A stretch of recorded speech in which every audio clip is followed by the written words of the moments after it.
I've lived 1,000 lives. I've piloted 1,000 souls. I've killed and fought at night just for another role. This is the Happy Jacks RPG Podcast, a roundtable discussion that's a mix of friendship, humor, unbridled enthusiasm, and tabletop RPG topics sent in from around the world. Just for another role.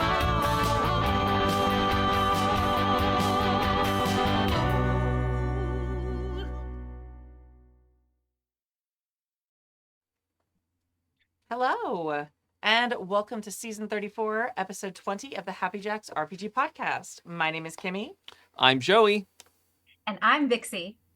In today's episode, Will from Oregon asks about two-player RPGs. Charger347 wants to talk about dice.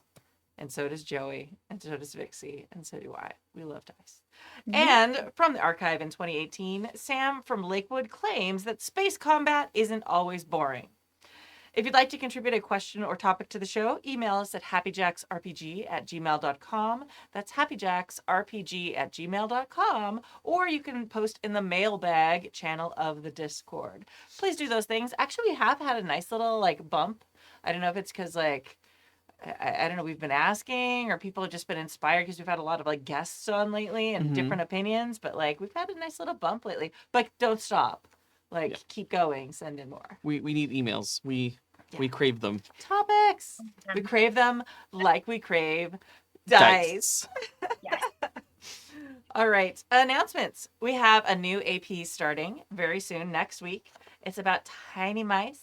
And What? Joey's going to be in it.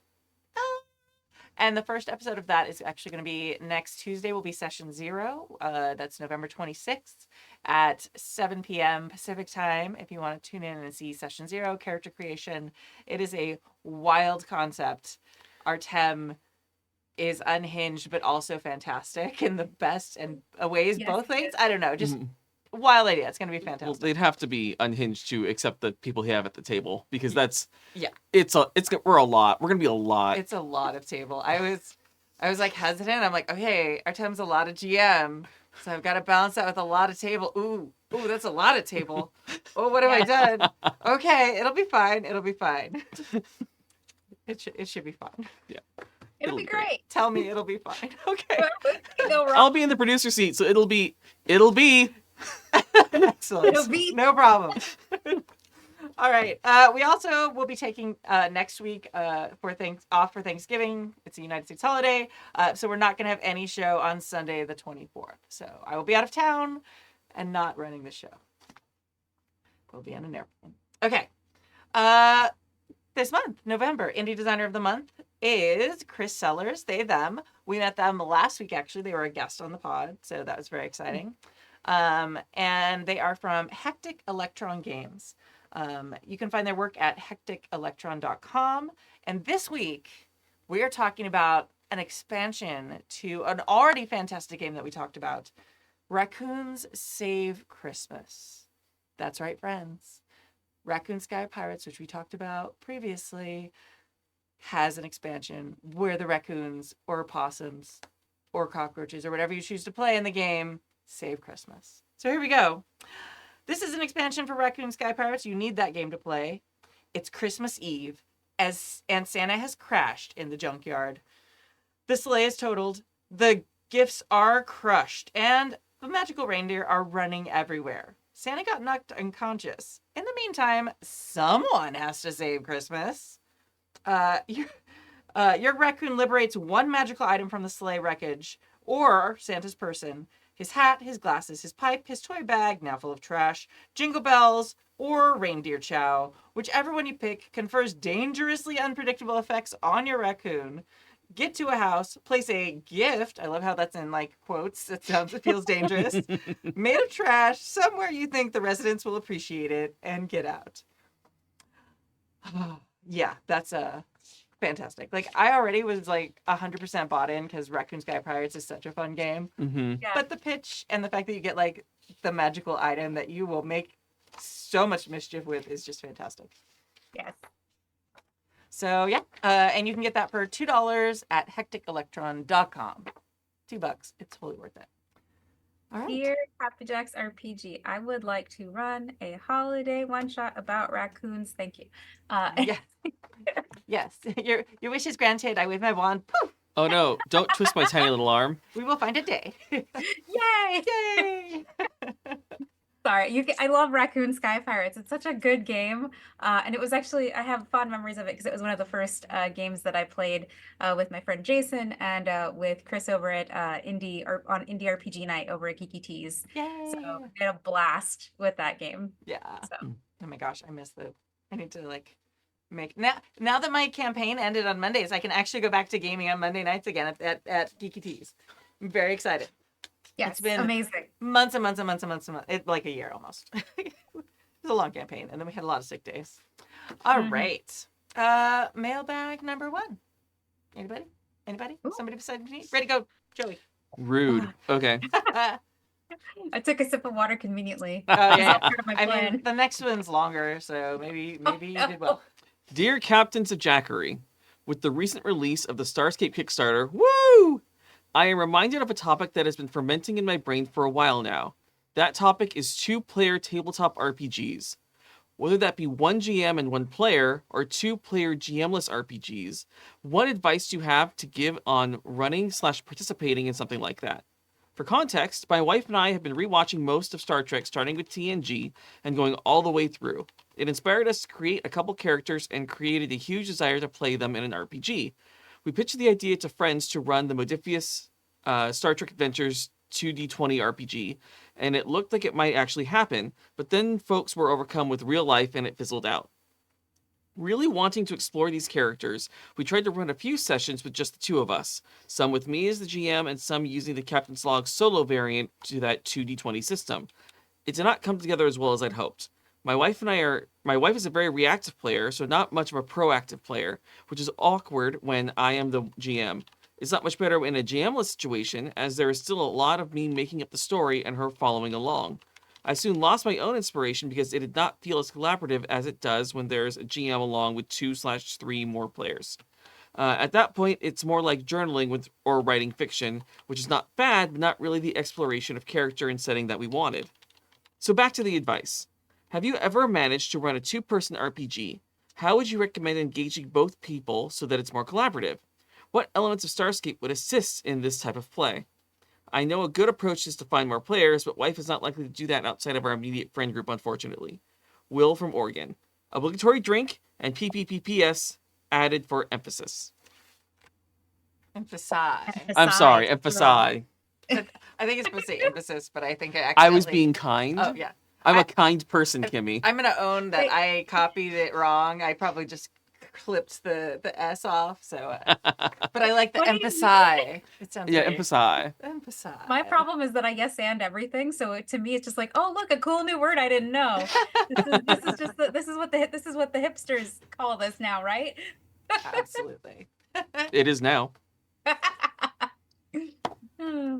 Oh, this is like the age-old problem of like, and then there were 2. Mhm. It's true.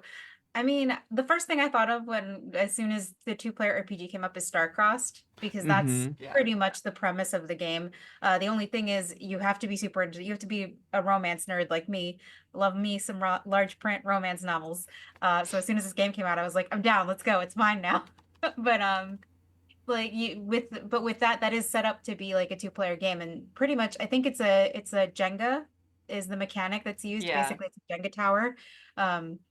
But not Jenga specifically because copyright or whatever, but you have a Jenga tower and you pull out like the things that happen in the Jenga tower determine what happens in the game. So maybe rather like I guess with that thought in mind, my thought process goes into mechanics outside of rolling dice that might be perhaps more successful in the context of a 2-player RPG. You don't have to use a Jenga tower. It's just the first thing that came to mind because Starcrossed is a very good game for 2 people. Mhm. So something like that, maybe a card focused game might be better as far as that's concerned. So those would be my thoughts on something like that to make it more interesting and less of you collaborating on writing a fan fiction, if that makes sense, you know? Yeah. I don't know how well it would work because I'm literally coming up with this idea whole cloth at the table. But I know that there usually is a lot more success with two-person storytelling games or two-person party games as opposed to RPGs that tell a longer story. And so I don't know if trying to string a couple of those games into a story of its own, like you have the same two characters playing through all these different two-person party games, two-person storytelling games, and let that tell an overarching story, Yeah. that might be a better fit. Because I know what it's like to be in that two-person RPG moment. Someone I dated a long time ago, not Adam, tried to like do a two-person D&D thing where it's like it's just me and this is awkward. Like I like the spotlight, but I don't need a one-person show. I need people to support and play with. Yeah. It was just awkward. It was just weird. So I'm not a huge fan of that kind of play, but doing that kind of thing with story games and different kind of two-person party games might work better. It's hard because most two-player games that I can think of are, like you said, like there's one person in the spotlight, the other person's acting as GM, and then some of them switch. So I mean, a GM-less game would probably be a better thing, like some sort of belonging outside belonging. Mhm. The first thing I would really ask is like, what about the Star Trek story are you interested in? Are you interested in the solving problems of civilizations and going out there and the exploration piece of it? Are you interested in like the interpersonal crew aspect of it?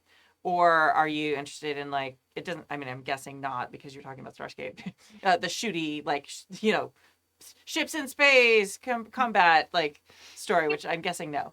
Because those are two different things and are hard to do. If you have two players that you've each created that you want to have interacting with each other, it's really hard to do that with a lot of the RPG systems that are out there currently.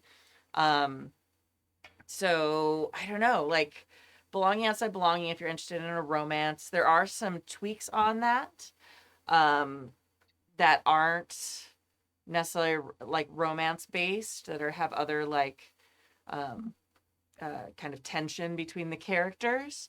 But it's a hard thing to do. There's also, I just kind of thought about this too, is taking games that don't typically have a role-playing element and adding a role-playing element into them. Something like, I was just kind of thinking, like, if you did a really extended version of A Quiet Year, I was And- just thinking that same brainwave. Yep. yeah, like, okay, this is what happens this turn, great. How do our characters react to this? Create a scene around that where the two of you are interacting and dealing with NPCs that you both take turns controlling. That could be an option. Because I know my friends and I, because we're insane, we take the Game of Thrones board game and turn it into a full RP experience where we've added a thing called the Garden of Betrayal. So in between rounds, you can take someone outside and have a conversation like you're walking through a garden and plotting everybody else's demise. And we've added full, like, the game already takes long enough, but now it takes 12 to 14 hours because between every round, you are going off and talking with people, and it creates this really fun RP moment. So maybe applying that to some of these smaller games could be a way to get that same excitement of storytelling in a game that doesn't necessarily facilitate storytelling on its own. Yeah. Yeah, you see similar mechanics like of that like role playing aspect in like Blood on the Clock Tower too, which is more of like a mystery solving game, but you still have that sort of element where you're talking to different people. You're asking like you're members of like the same village while these like murders are happening and whatever. The other thing I was going to point out, you could also do something along the lines of City of Winter or Fall of Magic, where you have determined destinations. Like something that I really like about both of those games is that you have like all the destinations already laid out for you, and then within those destinations are like smaller things that you can do, typically like prompt based, which prompt based might be a good way to start the gears moving for since the writer mentioned that his wife's very reactive, gives him something to react to. Because like, oh, well, you're in the garden and you find something, for example, what do you do? So, things of that nature are always kind of helpful, just in kind of getting the wheels turning for role play. Another game I was thinking of that would help with the bouncing around of roles and who's kind of leading is Girl Underground. Because it's designed so every player at some point is in control of the girl, and Yeah. everybody else is playing their companions, and you just kind of trade off when you feel you need to. So that's an option too, where you have both your players there as possible NPCs while the other one is playing the girl. Like, Yeah. There's also a game called Ironsworn. I've read through, I haven't played it myself. It's like more like fantasy, but there is a version that's for sci-fi called Ironsworn Starforged. I cannot speak to whether it does Star Trek well. I think it's more like Hero's Journey, like Star Wars, but it might be something to look at that you could tweak it or at least use the mechanics. And it's got 3 different play modes from what I've read. And one of them is like a co-op where 2 people can play together without a GM there. So Nice. yeah, and I've heard nothing but rave reviews about it. And for solo play specifically and 2-player play, I've heard really, really great things about it. It didn't immediately jump to mind because I was thinking like, oh, it's all fantasy, but the Googles tell me that it has a thing called Starforged, which is a sci-fi kind of take on with that same system. So that might be a good place to start as well. Yeah, I think like again, like I know I always harp on like the heart of what you're after, the heart of the system, whatever, but like figure out what story it is you want to tell. And if you are really interested in these characters, and how they're interacting, decide whether it's about how they interact with each other or if it's how they're interacting with the world around them, because those are going to be 2 very different stories that you're going to tell.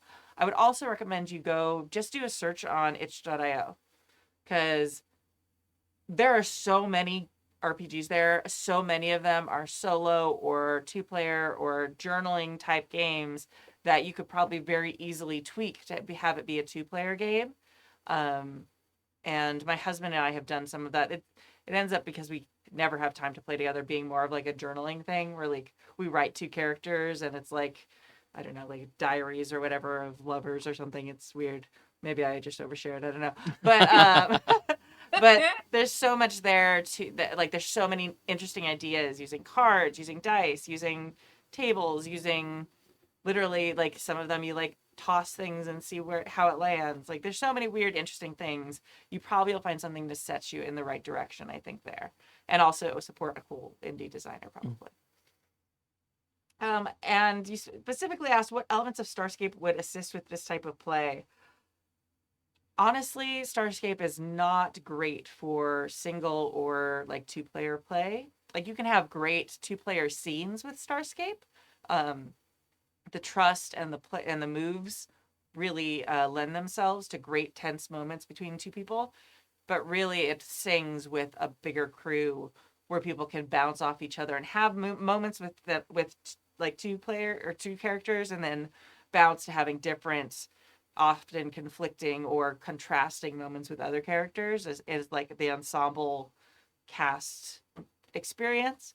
But it might be interesting. I would be interested to see how like trust stands up and how it plays in a 2-player environment. I can't say that I can recommend that, but if you want to be the guinea pigs for such an experiment and like write me and tell me, hey, this worked great, or don't ever do this again, I would not be against it.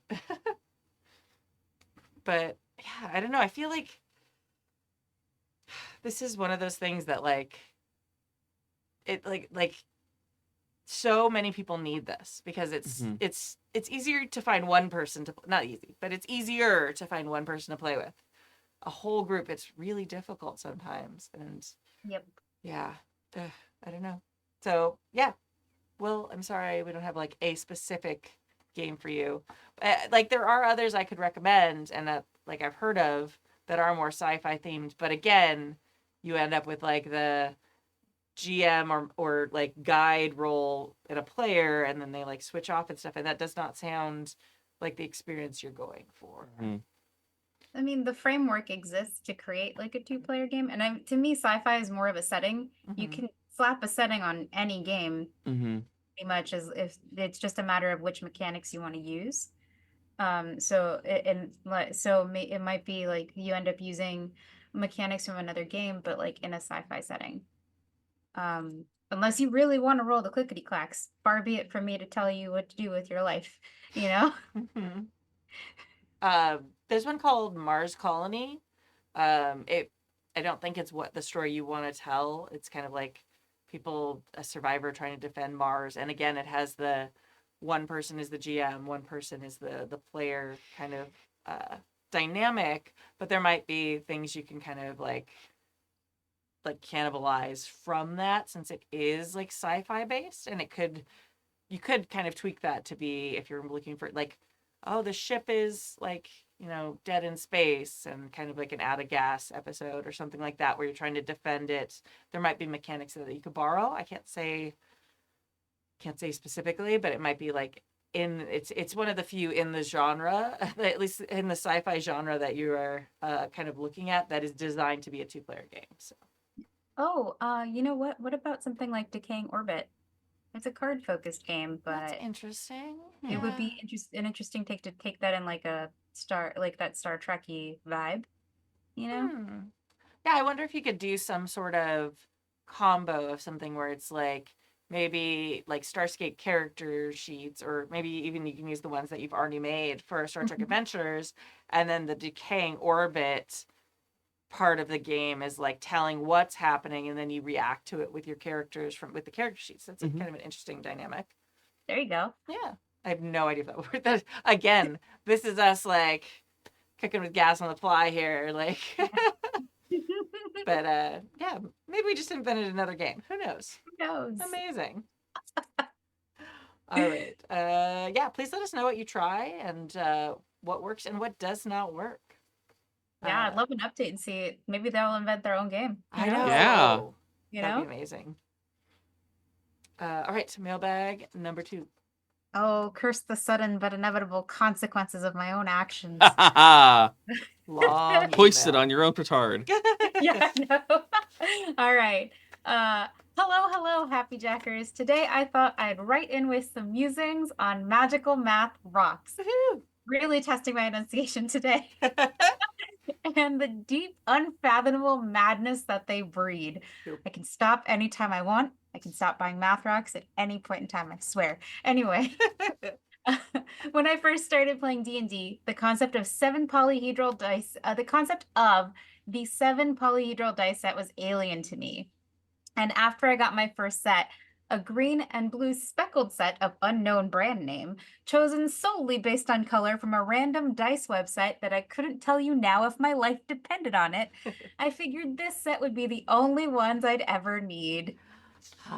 You sweet Pause summer for J. child. Jonah Jameson mocking laughter meme. Yes, also that. Appropriate. After realizing how annoying it was to constantly have to re-roll the same dice multiple times and having to try and remember what I rolled previously so that I could do math in my head, I decided to get another 7 set, a plain opaque set of white sight. I hope that is what it is. Also unknown brand and from a different dice website chosen at random. Surely this time 2 7 sets would be enough, right? Absolutely. Pause for vendor mocking laughter. Oh wait, you were serious? Let me laugh harder then. Meme.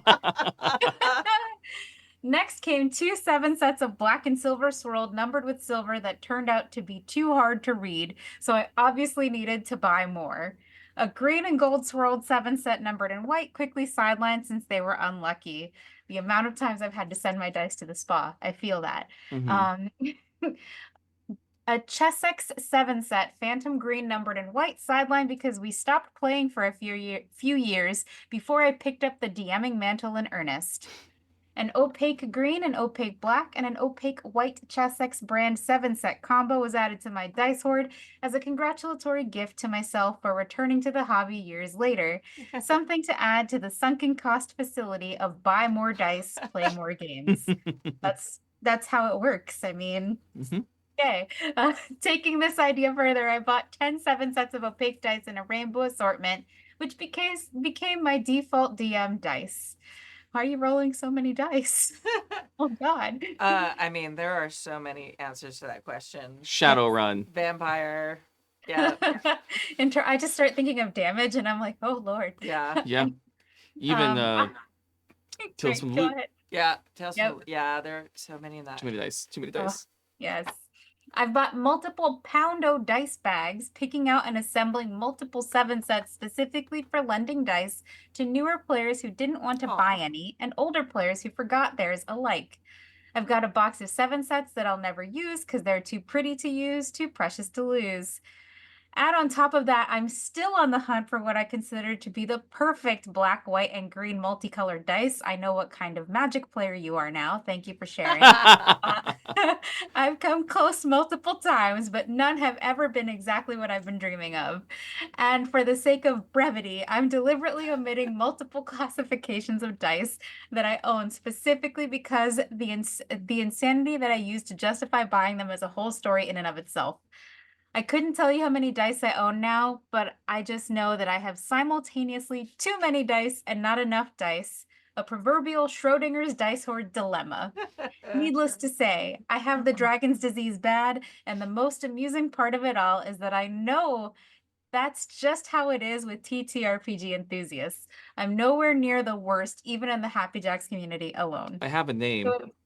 So as y'all rattle your magic math rocks, Happy Jackers, remember it's okay to have too many dice because somebody's always got the dragon's disease worse than you. Drink. Huzzah. Charger 347, another damn Kurt. Yep. We love our Kurtz. Mm-hmm. Yeah, I try to buy a new set of dice when I start a new campaign for every character. Like, if I can, I want them to. That's their dice. And yeah, like if I do a one shot or like I have the dice that might work for that character, I might reuse a set. But for the most part, these are the dice that I bought for when we did the Wild Talents AP. These are the dice that I have for City of Mist.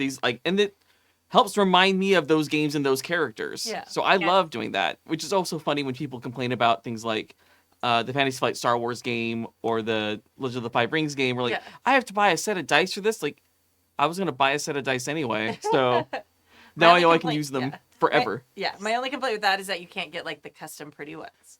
Yes. Agreed. Yeah. My obsession is custom dice. It's why it's become like, I thought Warhammer 40K was an expensive hobby, and then I was like, oh, custom dice making exists. Oh no. But yeah, my favorite custom set was for my very first D&D character. She's a cleric and she's a knowledge cleric. Her spiritual weapon is a quill spear. So that's the number 1 on the dice. Mm-hmm. And it's just this beautiful pink and blue liquid core, this liquid core set that it's one of those too precious. They're very precious to me, so I keep them hidden. Yeah. I'm like, they're hidden away. I can't use them. They're too precious to lose, Mm-hmm. I got the sexiest set of dice that I've ever had at a recent convention. And now I have to play vampire because they are vampire dice. They're like Fantastic. this beautiful spiky shape. They look like little crystals. They're like elongated. They still roll great. Like they've just got, and they're like this clear, but like with black and like reddish and pink inside, and then also lace inside. Like, I'm not talking like sexy dice. Like, they are sexy dice. You look at these dice and you think lingerie. Like, first thing, I'm like, I need a vampire. Kimmy, you can say it. Those You're dice like, fuck. these dice have an OnlyFans, okay? Exactly. like absolutely. I need so that's like they're just sitting by my computer, and every time I sit down, I like kind of like hold them, and I'm like, I need to play a vampire game. Who can I get to run vampire? Let's see. Somebody, I'm sure. But one of the funniest things when I was it was years ago now, but I was a newer teacher, and like this teacher who'd been teaching for a longer time was like trying to mentor me and stuff, and it was really great. And she was like, it's really amazing. You can buy dice that have more than 6 sides to do math things with like your class. And I was like, really? Wow. That's, I mean, like I was trying to like I didn't know what to do. Like I was like, please don't look at me. I literally had like this giant box of them already because like I'd bought a bunch. I don't know why, but I'd bought them immediately because like that was the first thing I wanted to do with my students. It was like, math rocks. And so I literally had like this giant tub of them that I'd purchased in bulk. I was like pushing it aside, like, really? Such a great idea. Tell me more about these dice that have more than 6 sides. Casually leans in front of giant jar. Yeah, like- hiding it. A recommendation I can give to a struggling dice goblin / dice dragon who just, you don't need more dice, but you have the need to buy more dice. This started a while ago before I was really a fully fledged dice addict. When I introduced new friends to the hobby, I would go with them to a game store and I would like, you pick out the dice you want and I'm buying them for you. Yeah. And Aw. I love doing that. Like it's a way to like welcome into the hobby and also a way for me to scratch that itch. And I was like, okay, you want these ones. Like you don't want those ones. Look at the good dice. Yeah. They're Yeah. great little gifts too. I remember with the Savage Worlds cast for our last episode, I bought everyone dice that kind of represented them to me. So I gave them all like their own little like 7-piece set that they could use for like the last game, which I thought was super fun. But yeah. It's so funny too how people have different beliefs and stuff about them. Like Mhm. I have friends, and for a while, like I was like super snob, and I was like, oh, I will only have game science dice. And then you have to buy them, like fill them in with the crayon or whatever, and like the heads of the hard edges, they're so much better than the Chessex dice. And then since then, like more and more of these like artisans, like people have discovered that they can make resin dice. Yeah. And with the birth of like the internet marketplace and such things and Etsy, it's just like there's so many amazing designs out there. I'm like, I'm so sorry, game science, but you're ugly. I want my sexy dice. Mm-hmm. Like you served your purpose, and those are the dice now that my toddler plays with. Yeah. There are some D4s though, like that people have made that I was like, you could kill a person with this. Who needs caltrops when you have a bunch of D4s? You know? I remember my first set of dice, I gave each of them a nickname, and for the D4 it was Mr. Pointy. Because I was going back through a rewatch of Buffy, and I'm like, this is correct. Speaking of, the internet and all of the social media and collecting dice that way, a friend of mine enabled me by introducing me to a Facebook group called like Dice Goblin Acquisitions. Oh no. So it's people who create their own dice can just post there, or have like dice collections that they want to get rid of or thin out. Just post the sets there. They show pictures and you do What? bidding on it. Like I don't know if I've shown you, I have a set of D6 dice that are all the different EV evolutions. Mm-hmm. I got that from that group. Someone Ah. posted that and I'm like, so those are mine now. Those are yours. I will pay X amount of money for that. Thank you for these goods and services. Yeah. My favorite was I was playing a sharpshooter in another game. It was fun because they were using Valda's Spire of Secrets, but it was a D&D game, so it's like a D&D add-on. And I was playing a sharpshooter out of the book, and one of my friends at the table gave me a D6 that was made out of a bullet, which is really, really cool. That's so Uh, cool. Yes. Rolling it was such a trip, too. It was because you have to kind of let it roll off your hand. You can't just like Toss it. throw it because Yeah. then you'll Mhm. hurt somebody. But, it was so fun. Okay, now that we've learned that Vixie has superpowers, and if she throws a bullet, she can hurt somebody. Okay, so the funny thing is my sharpshooter very rarely missed. Like, I don't know why my dice were always happy about that, but I was like, what are you trying to tell me? It's because the dice know. If they are themed correctly, they know and they roll better. Agreed. Yes, that's true. Okay, But yeah. go ahead. Dice Jail versus Dice Spot, though. It depends. It depends on what they did and do they know what they did and are they sorry?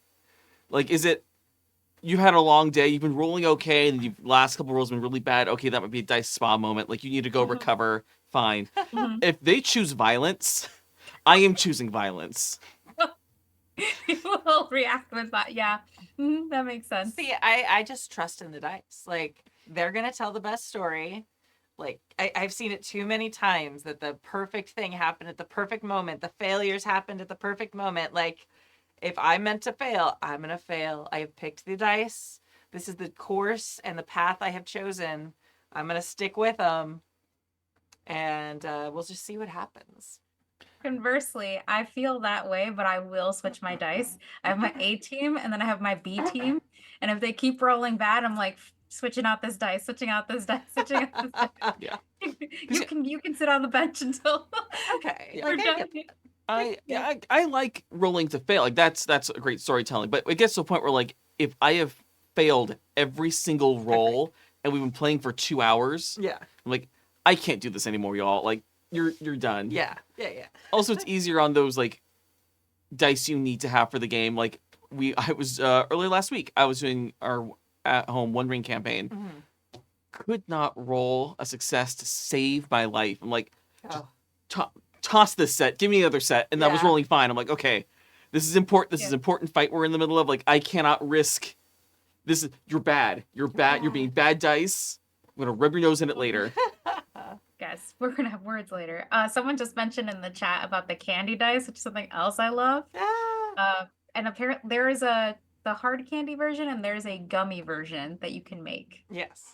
And I'm just like, I love all of these things. I'm guessing they're probably not rolling the gummy version. No, those are just for fun. Yes. Those are like for thematic parties or something. Yes, absolutely. No, that's when you roll with disadvantage. You have to roll the gummy version. Yeah, there you go. That actually is not a terrible idea for like a food type game. That'd be Mhm. amazing. I was gonna say something else and I don't remember what it was now.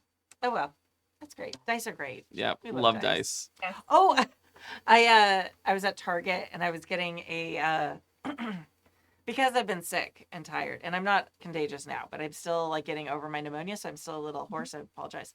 But they had D6 Halloween costumes, and I like was like 30 seconds away from like calling Jason and being like, "We can be PBTA. You and I can be PBTA. We're gonna be D6s together." But then I Yes. realized, yeah, like we would have thought it was hilarious for like 10 minutes, and they were just like a little too expensive.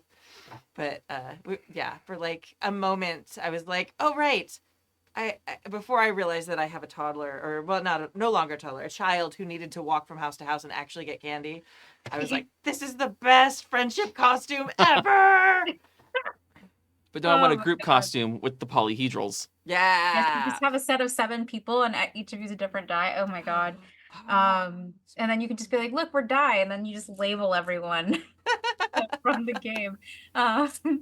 But I do want to Yeah. say, like, it's interesting because I was having this conversation about someone about like things like games like Blades in the Dark and PBTA that use D6s versus something like D&D that uses the separate polyhedral dice. And I was like, I feel in a way that like it makes PBTA and Blades a little more accessible just because D6s are so common and they're so easy to find. Like if I go hunting D6s, I can find that at the farm store, whereas polyhedral dice are far more specific and I have to go to a very specific place to get that thing, you know? So I always thought that was pretty interesting as well. Yeah, and that was I think part of the original design intent. Like I don't know if it's internet mythology about like the PBTA line of Mhm. games or the family, but originally someone at some point told me that McGay and Vincent Baker like designed it with that in mind. Like they wanted it to be as easy to access as possible. Whether that's internet bullshit or like rumors or actually, I don't have any like citations for this, but that was the idea. I will say, like, as much as I love PBTA and all of those types of games and the way they really enhance storytelling, what killed me about really getting into them and really getting into that style of play is all of my polyhedral sets just started sitting there gathering dust. I'm like, I need someone to do the storytelling of PBTA, but with all my shiny boys. Yeah. Like, I need Yes, this. that's fair. I need it. Yeah. That's why I like playing things like Savage Worlds. Yeah. I'm Yeah. actually getting ready to start a Wild Talents, not a Wild Talents game, a Deadlands game with my at-home group. Nice. Super excited. Cool. But yeah, Into the getting Odd to uses the polyhedrals too, right? It's just reversed. for which one? Into the Odd. I don't think I've played Into the Odd. Well, not I'm thinking familiar. of Mouse Ritter. Oh, And yes. yeah, the Mouse Ritter uses Into the Odd, and I recall correctly, it does use the polyhedral dice. Yes, that is, yeah. So I'm very excited to actually get to. Who am I Buy kidding? I'm dice. going to buy a new set of dice for that. It'll be after It- character creation, so I know what I'm playing, but it'll happen. Well, Um, is are Tem running Mouse Ritter? Because I was taking a wild guess. Yeah. Because there's another game called Mouse Guard that's the same concept. So, oh no, it's Mouse Ritter. Yeah. It's yay! Oh, it's such a good game. I'm very excited. I've read the book and I'm like, this is lovely. It's like Mouse Guard, but not nearly as complicated. Mm-hmm.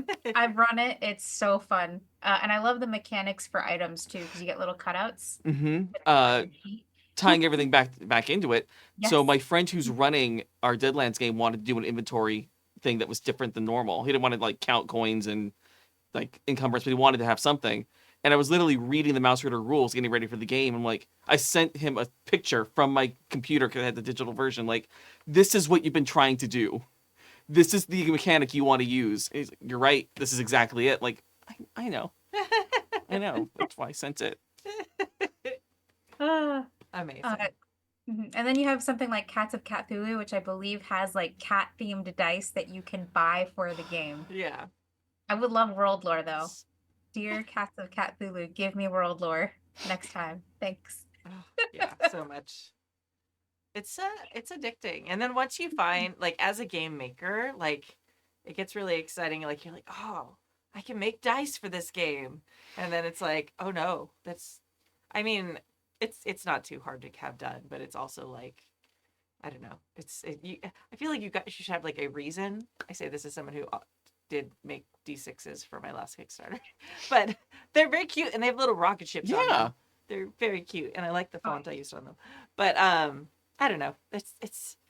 I honestly, Abria and me and Jason's partner all had a dice company for like 30 seconds.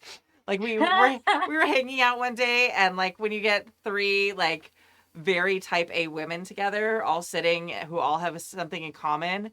Like we all like literally we sat there, we came up with a name, we registered all the social media accounts, like we were ready to go. We bought a bunch of resin stuff, and literally like 3 days later we'd all like burned out and gone on to other projects.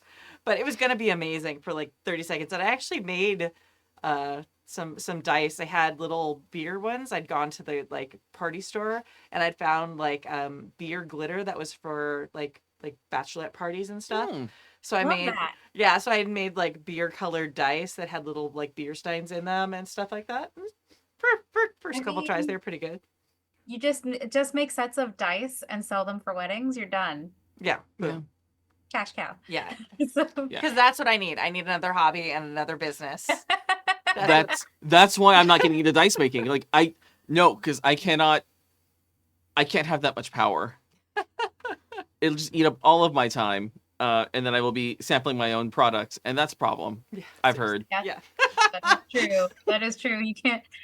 What was it? I end up partnering with a lot of dice makers just because I love their work, and I'm like, hey, can we talk? And then we talk, and we end up getting along. Like, we have a custom set that I made for my channel. Hold on, I can find the camera on this thing. From the Pocket Dragon Pub. And so these are like the custom set that were made for that for a giveaway we did at Gen Con. Yeah. So I ended up getting 2 sets and a giant D20 that lives somewhere in the space, but I don't know where it is. Yeah. But stuff like that happens, and I'm like, I love this. So I like supporting dice makers because then I don't have to make them. Absolutely. I think that's one Yeah. thing I'm gonna do like in the future if I do another like crowdfund campaign. And it was specifically with a game that needs like specific dice. Like have like one of the higher tiers be like bespoke dice, like partner with a Yeah. thing, and then that person gets to like work with that dice Mhm. maker to get like custom dice for I don't know. It's just kind of an Those idea dice that I sound so had nice. too Yeah. late for Starscape.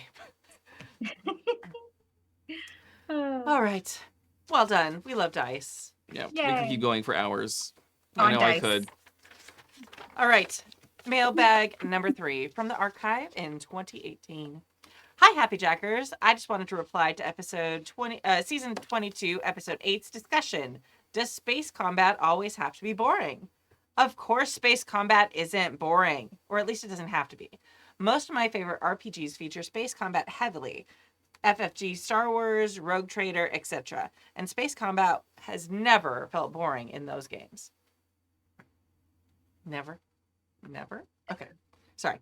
I think the major disconnect with the question was at the core assumption that space combat, I love how it's capitalized through the whole thing, space combat has to be Shh, it's fine and replace on Word. It's fine. Yes. It's fine. I like it. Like it feels very PBTA to me. PBTA designers, we just randomly capitalize shit like it's a thing. And I do it a So lot. I have a bad habit of doing that. Yeah. Same. It is space combat. It is a thing. It has to be hugely different than regular combat. That somehow waiting for initiative order to fire a ship cannon is fundamentally different than waiting for initiative order for the cleric to heal the fighter. All of the tricks that a GM knows to keep street level fights dynamic should apply just fine to space combat too, especially the tricks for dealing with characters that tend to be more supporty in combat situations, cleric, bard, etc. The GM needs to have a moment before the session where they know there will be space combat and ask themselves the question, what's Bob going to do during this fight? And come up with a solid answer, or at least have a vague idea of things they can do during a space fight. This is a question that really should be addressed as addressed as early as character creation. I'm not aware of many games out there that can have surprise space combat where it isn't a sorry, I think it's very funny, and I'm the only person. Where it isn't a core part of the experience for the game it is available in. And so from the session one, the GM should know what each player is going to be doing when the macro cannons start firing. Just like the GM should kind of know what a propagandist or doctor should be doing when a sniper decides to take a pot shot at the party as they're walking down an alley. That said, there are a few key differences with space combat and standard personal combat, but in all these differences, they really should speak to the ways in which void fighting is awesome and not boring at all. And here are the big differences I could think of. Asking why. While no combat in a game should be pointless, this is extra true for space combat. When you are talking ships with hyperspeed, jump drives, displacement engines, or whatever, if a ship is staring down a fight and doesn't want to be part of it, it can just leave. Turn around, fly away at light speed. So every time there's a space combat situation, it should be meaningful. Your ship is trying to protect a space station from pirate raiders. You're trying to sneak past a planetary blockade to deliver critical medical supplies to the citizens below. You're trying to ambush a smuggler carrying political prisoners, and so you need to stop the ship, but not damage it too much or you'll risk the passengers. Each fight should be distinct, with goals and environment, and a real reason to be exchanging plasma bolts. 2. Play around time. One big difference for a lot of space combat is the increase in assumed round time. In Rogue Trader, for example, one round of street combat is about 10 seconds, while one round of space combat is closer to half an hour. Ooh, that's a very long round. Yeah.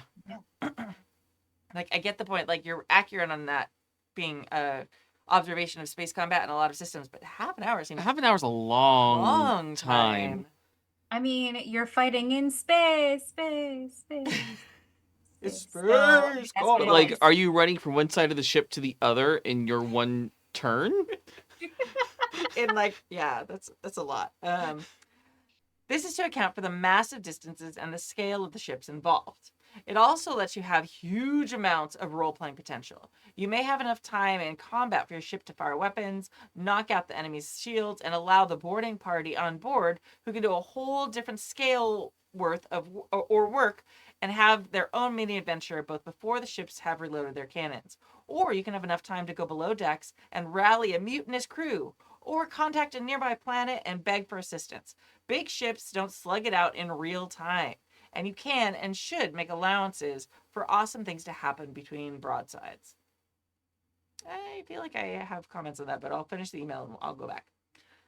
The ship is a character. The ship is a home. Ship and home are capitalized, which I agree with, by the way. The Millennium Falcon isn't a piece of equipment in a character sheet. It's Han and Chewie's partner and home. So when the Falcon takes damage, the character should feel it in more ways than one. What's their history and in their family that just it's their history and family that just got a hole punched through its hull. That room that just got vented, that's the room your crew raised a child in. The engines that are straining to outmaneuver the incoming fighters, your grandpa installed those and made you run nightly drills learning their maintenance. A ship should never be easily discardable. It is a vital piece of the campaign that should have personality, history, and stakes for everyone aboard. Yes. Yes. Yes. Yes. Yes. Yes. Send in Isaac Newton. This is the last one. As Mass Effect 2 so aptly pointed out, Sir Isaac Newton is the most dangerous man in the galaxy, at least when it comes to fights in space. Let the teams play around at that. The basic weaponry on a ship probably lands with enough force to be compared to a nuclear weapon. Let the players give the players an opportunity to use the massive physics-based power of the vessel they're flying. Make them realize the titanic forces at play. They're crafty PCs. They'll come with ways to weaponize it. Hope this makes sense. Hope this gives people some ideas of making space combats as exciting as they should be. Sincerely, Sam from Lakewood. Space combats. Space combat. Yes. Man. I mean, okay, so going back to the play around time, I absolutely adore that concept. And yes, there should be role-playing moments, but the problem is that most, at least most of, a lot, the majority of, especially the more like well-known sci-fi games don't have any mechanics to support that. Mm-hmm. So it literally is, I mean, that's like D&D as an example, like saying, oh yeah, you can role play during combat. Yes, you can. It's not designed for that. It is not built in. It's like you can put, whatever you want on your car. It's not part of it. I'm sorry, that metaphor just failed utterly. I was going to say you can put a sail on a car. It's not going to go faster. Yeah, exactly. In fact, probably just the opposite. So yes, you should absolutely use those moments. Having this awesome fight where something happens and they run and they have to fix things or they go start a mutiny, like those are all such fantastic story beats. But it's hard to like have those story beats. Yes, hypothetically, those rounds are taking 30 minutes or whatever, which is wild. But like when you're sitting down for what is in many cases going to be a long combat, I don't know, it's hard to balance those out and have those beats hit well in between the actual mechanics of the game. I'm going to say this as someone who loves to RP and loves to talk in role-playing games. You want combat to be longer? Because that's how you get combat to be longer. Yeah. Is trying to incorporate RP moments in combat is. I love the idea, and there have been some steps made, especially in D&D, where like bards are able to use things like their social skills in combat to do things, never to do damage, but to affect things, to distract people, to make them feel useful in combat, aside from being the heal monkey. But yeah, I don't know. What I do, I will say, you mentioned the Fantasy Flight Star Wars, which I am a huge fan of. And they do a very good job of giving characters skills that aren't necessarily combat characters that can be used in things like ship combat. I was playing a character, shocking no one, who was a face, and I had leadership as a skill. I know, Kimmy is shocked. But I couldn't fire any guns. I just wasn't skilled in that. But I could stand on the bridge and help tell people what to do, and that was letting me feel useful in space combat, which was nice. But yeah, I think the issue is if you're not great in combat is kind of a slog, and space combat is so specialized. You have to have these particular set of skills, otherwise you're really just going to roll dice and do nothing. So if the game leans itself more towards that and can figure out how to make that more interesting, awesome. But it's going to be an uphill battle for me. Yeah. Oh, story time. I've actually, so two things. One, shameless plug for Starscape, because I love the way that you do battle mechanics in Starscape. And the reason I love it so much is because I've played as Progenesis, which has battle mechanics. for space combat. And boy, when you slog, it is a slog. It is an absolute slog. And the narrative focused game that I was playing with my players did not lend itself to the space combat, because in my mind and in the grand vast expanse of my brain, in which I create a beautiful narrative that my players will absolutely go left of, um I had wanted to have this big, fantastic, like culminating Star Wars-esque battle to the finish line. And I had incorporated things like, well, they're using a specific thing in the engine that they have to install, and if they don't install it right, it slows them down. There were things in place of that nature, but it just did not work the way that I had hoped it would work. And the long and short of it is that the combat became long, it became dull. Characters that would have worked well in like that like in-person combat did not work well in positions on a ship, Yeah. which they because I had actually given them their positions on the ship ahead of time in hopes of mitigating that. Mm-hmm. Just did not work well at all. So I don't know, that was my experience with space combat. So I like leaner mechanics that allow you to have, because I think the nice thing, using Starscape as the example again, with a game like that, is that you can incorporate those RP elements into your combat moves, and it becomes one thing as opposed to two different things. Yeah. You know? Mm-hmm. And like shout out to Joey who Mhm. played so many sessions of Starscape before I figured out those mechanics. Because originally Starscape like was just like regular combat-y space fight mechanics, and it kept happening where like no matter how I kept having to water down the characters from being so specialized, which is the great thing about PBTA characters, is like you have like the face character and they're very facey and things like that, and I kept having to water them down and adding like these like different moves and stuff to make it so that they could participate in space combat. Because it happened to you a couple times, and Dave when he was playing the civilian in our long campaign, Mm-hmm. and they were just like, I love everything about the system, and then we get into combat again, and then I kind of feel useless, and it was just taking up so much game design to make it to pad things so that they didn't feel completely useless, and it was still failing.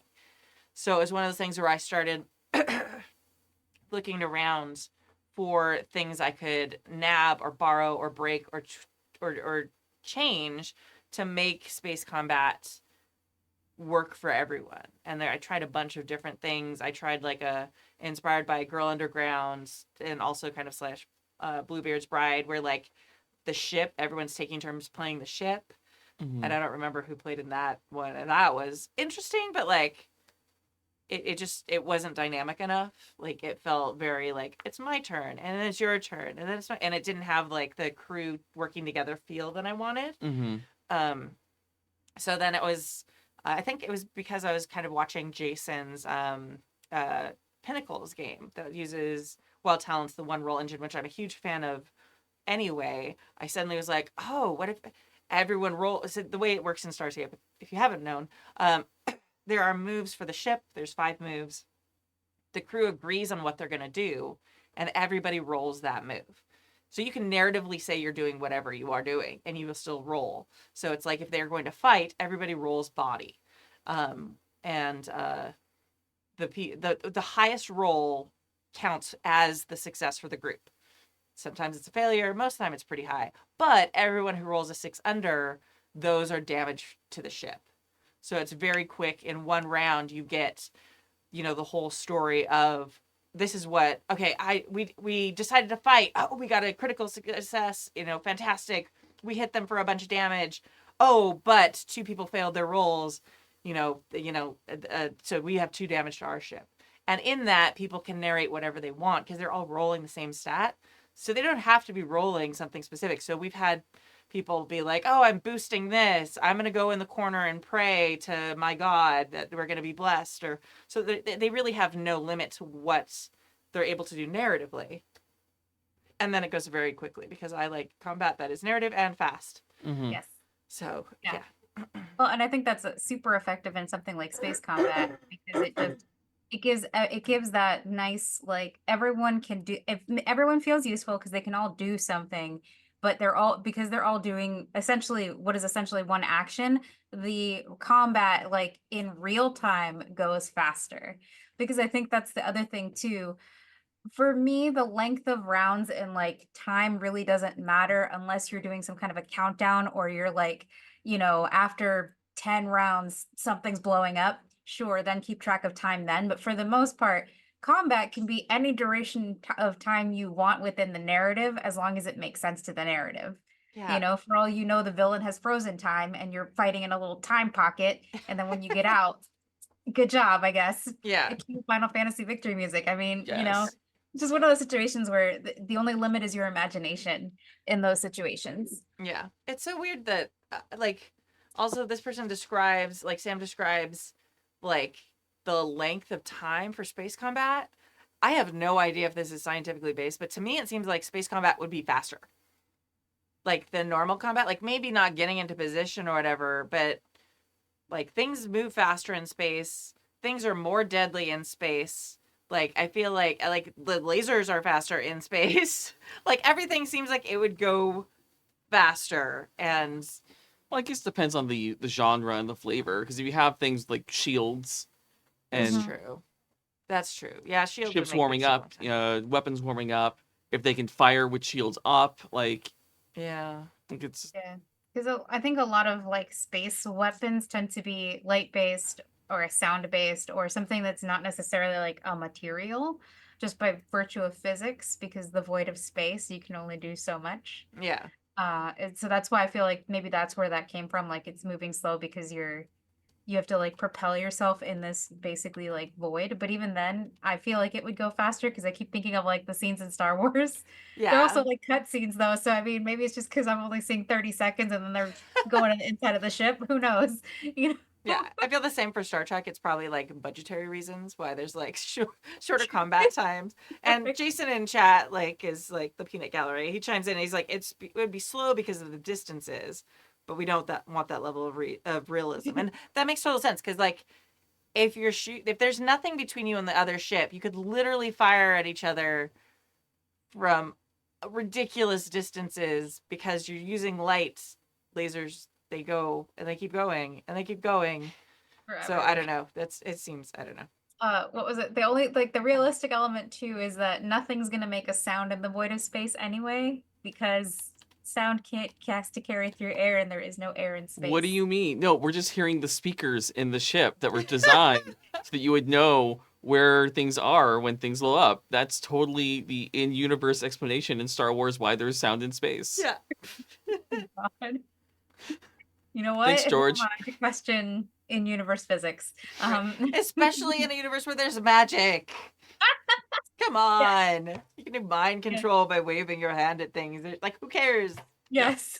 That's the kind of sci-fi I like. It's like, yeah, it's dramatic and cool. There's explosions. That's fun. Yeah. And it's fast and The magic. void of space in which the force exists and creates sound. Take that. Yeah, Yeah. exactly.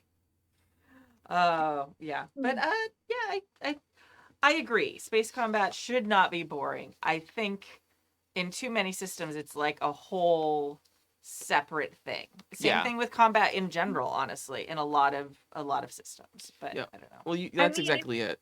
Go ahead. If you really want to be wicked, you could always be like, oh, you're fighting in space. There's an asteroid belt that you're fighting in between. Your laser, instead of hitting the ship, hits the asteroid. The asteroid gets tilted on a course and destroys a planet. Congratulations, you're first exterminatus. Yay!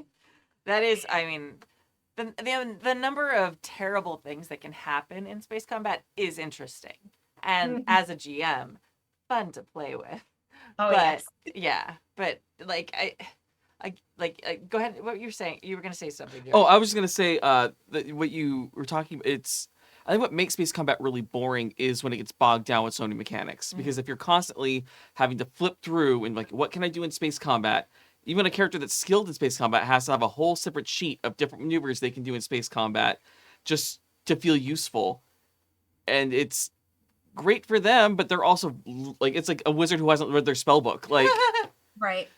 I get it. You should know what spells you can cast. I get we do space combat like once every 6 months, but come on. At least to the top 3. I feel attacked. And that's the thing that, like, the big difference that I noticed, like, just in my experience with Starscape and Espergenesis, Starscape has 5 moves. That's it. That's all you have to worry about.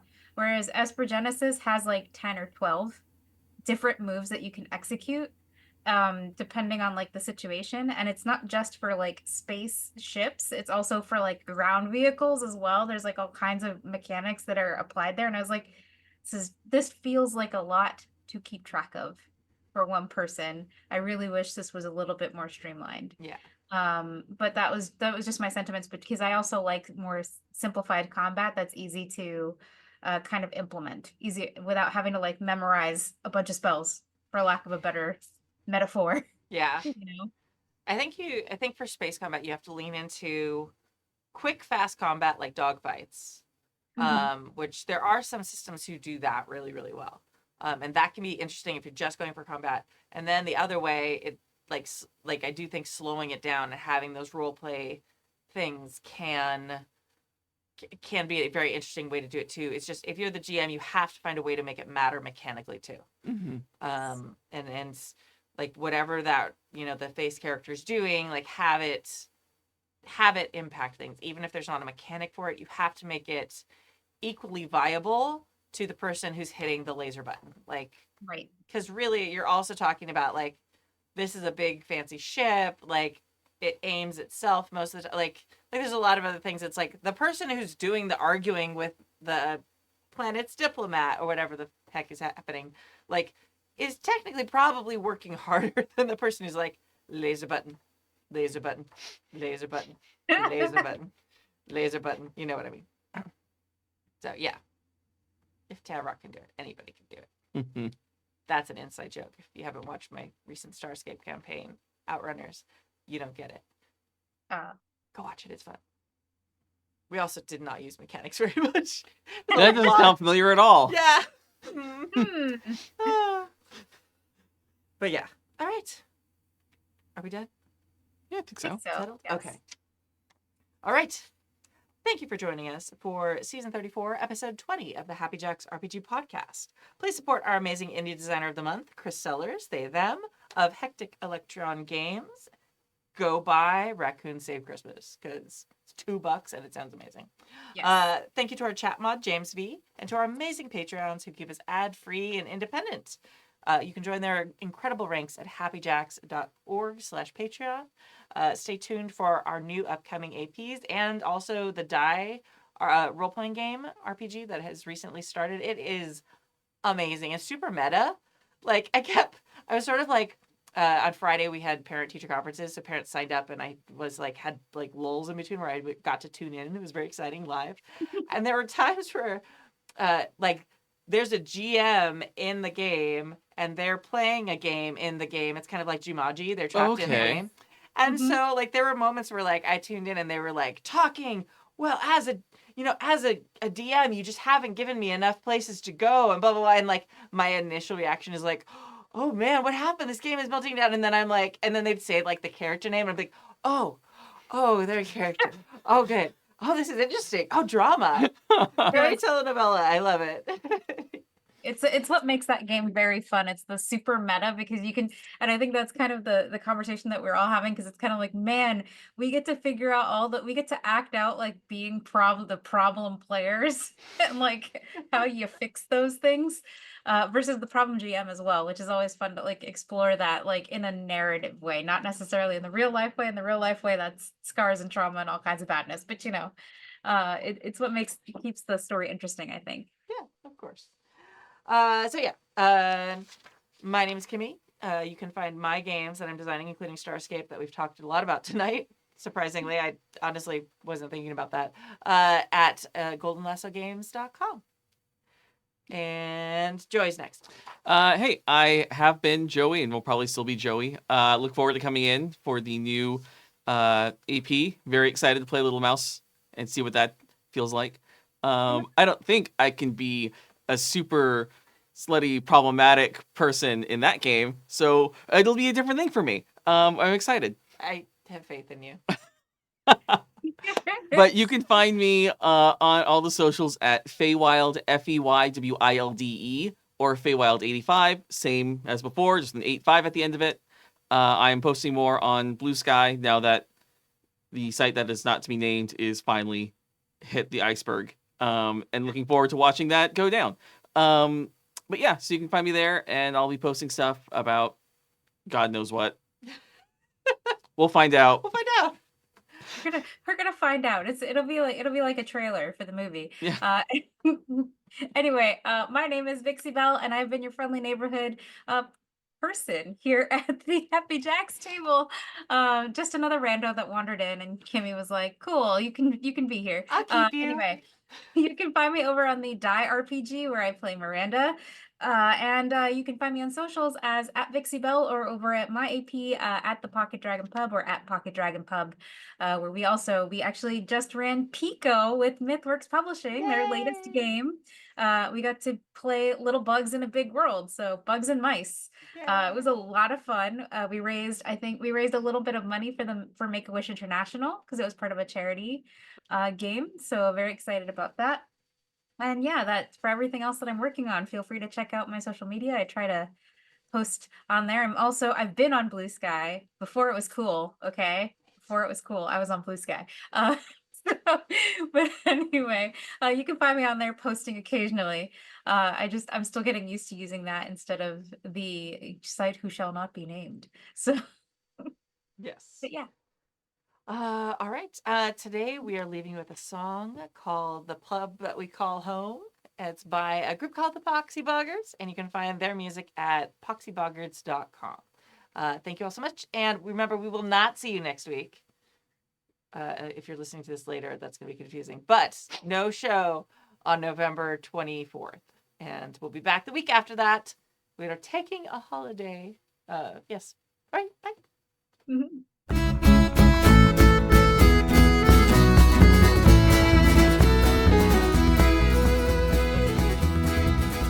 Well, allow me to tell ye of a place dear to heart, of each sailor and soldier, both Slavic and smart. Each face in that place is familiar and warm, where each traveler weary retreats from life's storm. 'Tis this pub that we call home, and from her we oft times may roam. But our respite we'll find in a pint, maybe 9, in this pub that we call home. Though married but not merry, bearing lowly life's load, and suffering the chafing of my long-winded road, entombed in the womb of this free house at Bath, her walls provide shelter from my wife's wicked wrath. 'Tis this pub that we call home, and from her we oft times may roam. But our respite we'll find in a pint, maybe 9, in this pub that we call home. In the hours when life sours and I'm weary and beat, to the hopping and copping I need to retreat. With a pale cup of ale and my good mate's concerns, I'm rested yet weary to the battle return. 'Tis this pub that we call home, and from her we oft times may roam. But our respite we'll find in a pint, maybe 9, in this pub that we call home. With the raging of aging in my last breath I crave, please pull up the floorboards and dig me a grave. As you rouse and carouse, pour an ale on the floor. If you listen with care, you may hear me cry more. Tis this pub that we call home, and from her we oft times may roam. But our respite we'll find in a pint, maybe 9, in this pub that we call home. 'Tis this pub that we call home, and from her we oft times may roam. But our respite we'll find